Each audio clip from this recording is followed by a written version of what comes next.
wonderfully engaging by both. I just wanted to invite Juliet to say more on exactly the point where you ended, which is the relationship between, I assume, greater equality in property distribution and a decline in the two dynamics that you're talking about. So in your talk, you talked about the way in which competitive consumption is fueled by inequality, right? This positional race that we know about. In the part of your talk about the labor market, you talked about labor organizing and other kinds of mechanisms that we know can also be equality enhancing, but that may have the effect that you were after, which was reducing hours. Two questions. One is, are there other mechanisms we should be thinking about that might break some of these cycles you're talking about? And the other is, how about international comparative data? So, you know, the thought about greater equality, we always think about the Scandinavian countries. How did they perform on some of these, you know, high consumption, environmentally damaging dynamics versus us? So I'll take the last part of your question first. Scandinavia, of course, has done much better in terms of reducing hours of work. They had really major hours reductions. The problem with say something like ecological footprint data in comparison is that it's not corrected for climate. So Sweden, for example, has a high ecological footprint, but it's got a much colder climate, and you know, climate is a major thing. So I haven't seen climate corrected. They're better in some ways. On the other hand, you know, they also have high fossil fuel consumption through a lot of driving and long distance driving and so forth. So they're not.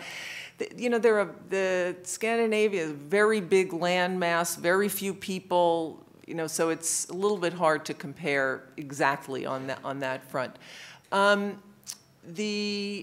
Your first question, I'm not sure I understood it. Is it that how does equality and how do equality and inequality affect these two issues? Yeah, except I guess I was looking for more specific institutional suggestions. In other words, I get the linkage between, say, collective bargaining institutions, broadly speaking, and decline, or then associated with declines in hours. I get the thought about property changes in property distribution and lowering competitive consumption. I was looking. I mean, you could address it at different levels of generality, but I was wondering about specific institutional recommendations. Right. So the more you can do to create income replacing support for people, basic income, for example, unions, those sorts of things will mitigate the ability of employers to push up hours and will make it easier for workers to basically get productivity growth and get it translated into income. I mean, one of the big things that's happened in this economy in recent decades, you know, in the neoliberal policy era, is that less and less of productivity growth is going to workers. More and more of it is flowing up to the top, either in the form of, you know, outsized compensation to management or to profits. So that's income replacement. And that can happen in many ways. That can happen through a community, which basically, you know, there are informal ways to do it. There are ways to do it through the state. But those are the kinds of things, or basically more widespread ownership of productive assets, which give people things to fall back on and alternatives to the labor market. Very key. The more alternatives people have, the better that market works from this point of view. I mean, there are other institutional things we need to do, like get healthcare out of the firm. I mean, absolutely central. So I guess that would be the main point.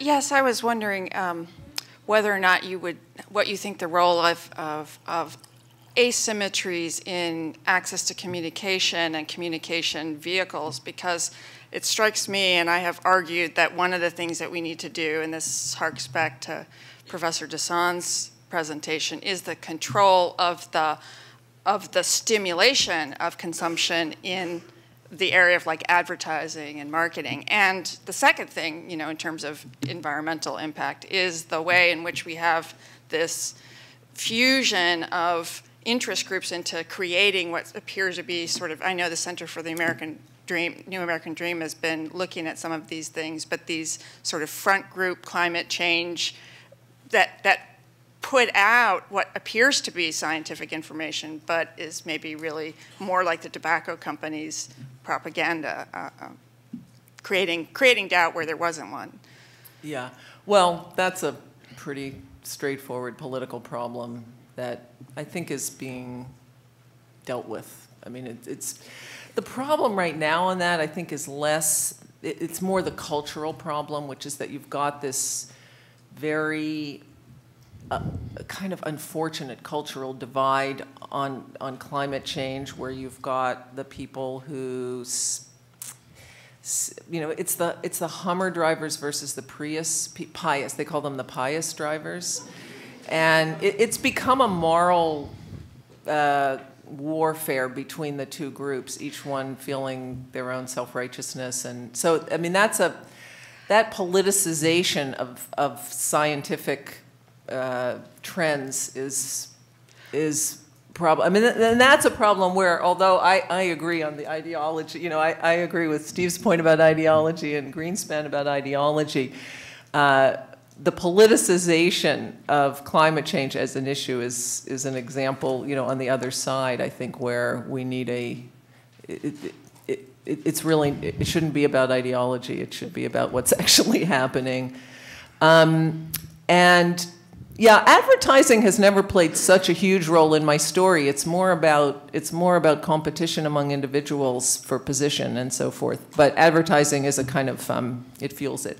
Well, I was asking the question because I think the First Amendment, I mean, if you want to say First Amendment doctrine is politics, you know, it probably is. But I think from my perspective, since I've been writing about this, it's really not being dealt with. I mean, there's still a very strong cadre, I would say probably the majority, who believe that commercial for-profit entities have First Amendment rights, which is a relatively novel construction of the late 20th century and not an ordinary position. So